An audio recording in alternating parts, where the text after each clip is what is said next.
أعوذ بالله من الشيطان الرجيم. بسم الله الرحمن الرحيم.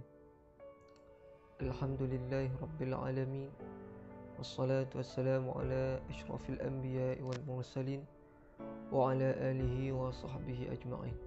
السلام عليكم warahmatullahi taala wabarakatuh. Alhamdulillah, pertama-tamanya marilah kita merafakkan setinggi-tinggi kesyukuran kehadrat Ilahi kerana dengan limpah kurnia-Nya dapat kita sama-sama merasai nikmat iman dan Islam. Dapat kita sama-sama merasai nikmat kesihatan tubuh badan. Dapat kita sama-sama merasai nikmat masa lapang. Mudah-mudahan dengan apa yang dikurniakan oleh Allah Subhanahu Wa Taala kepada kita ini, dapat kita sama-sama sentiasa menambah amal kebajikan kita ke arah ketakwaan kepada Allah Subhanahu Wa Taala. Alhamdulillah, di kesempatan ini saya ingin berkongsi sebuah tazkirah yang bertajuk Kewajipan Menuntut Ilmu. Sebelum saya meneruskan tazkirah saya pada kali ini, izinkan saya untuk berkongsi dengan tuan-tuan, puan-puan, sahabat-sahabat yang dirahmati Allah sekalian berkenaan dengan apa itu yang dimaksudkan dengan ilmu. Secara umumnya, ilmu ini didefinisikan sebagai pengetahuan dan kepandaian mengenai sesuatu bidang yang disusun secara bersistem menurut kaedah tertentu yang dapat digunakan untuk menerangkan sesuatu yang berkait dengan bidang ilmu tersebut. Islam adalah satu-satunya agama yang sangat menitik beratkan ilmu pengetahuan. Ini dijelaskan di dalam Al-Quran, yang mana merupakan ayat yang pertama sekali diturunkan kepada junjungan besar Nabi Muhammad sallallahu alaihi wasallam, iaitu dalam surah Al-Alaq ayat 1 hingga 5, yang bermaksud, bacalah wahai Muhammad dengan nama Tuhanmu yang telah menciptakan manusia dari segumpal darah. Bacalah, dan Tuhanmu amat pemurah, yang mengajar manusia dengan perantaraan kalam, yang mengajar kepada manusia apa-apa yang tidak diketahui. Sahabat-sahabat, tuan-tuan, puan-puan yang dirahmati Allah sekalian, menuntut ilmu merupakan satu kewajipan, satu tuntutan kepada setiap insan.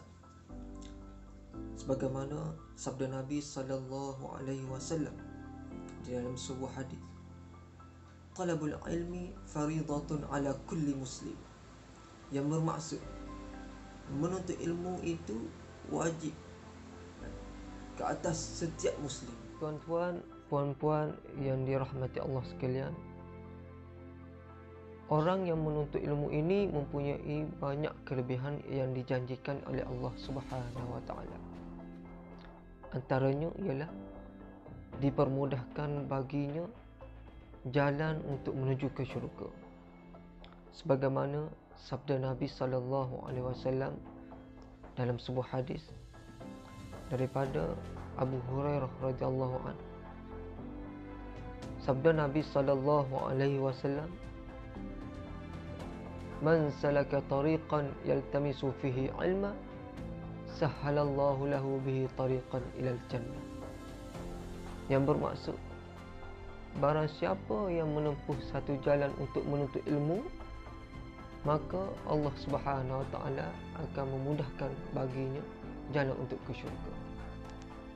Di samping itu, orang yang menuntut ilmu akan diangkat darjatnya oleh Allah Subhanahu Wa Taala, sebagaimana firman Allah Subhanahu Wa Taala di dalam surah Al-Mujadilah yang berbunyi, yarfa'illahu alladhina amanu minkum walladzina utul ilma darajat, yang bermaksud Allah akan meninggikan orang-orang yang beriman di antara kamu dan orang-orang yang mempunyai ilmu pengetahuan beberapa darjat. Selain itu, hanya orang yang mempunyai ilmu sahajalah yang sebenar-benarnya akan takut kepada Allah Subhanahu Wa Taala. Kerana Allah Subhanahu Wa Taala berfirman di dalam Al-Quran, di dalam surah Al-Fatir ayat yang ke-28, yang bermaksud, demikianlah juga di antara manusia binatang-binatang yang melata, dan binatang-binatang ternakan. Bermacam-macam pula warnanya. Hanyalah yang takut kepada Allah Subhanahu Wa Taala ialah orang-orang yang berilmu di antara hamba-hambanya. Sesungguhnya Allah itu Maha Kuasa dan Pengampun. Tuan-tuan, puan-puan, sahabat-sahabat yang dirahmati Allah sekalian, sebagai kesimpulan daripada tazkirah saya ini, jelaslah bahawa menuntut ilmu ini merupakan satu kewajipan kepada semua yang bergelar Muslim. Kerana tanpa ilmu pengetahuan, mana mungkin kita dapat mengenal Allah Subhanahu Wa Taala.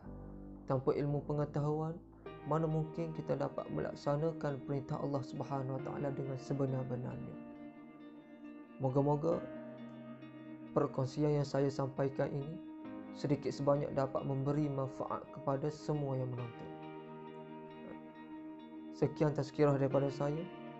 Yang baik itu datangnya daripada Allah Subhanahu Wa Taala. Yang buruk itu datangnya daripada kelemahan diri saya sendiri.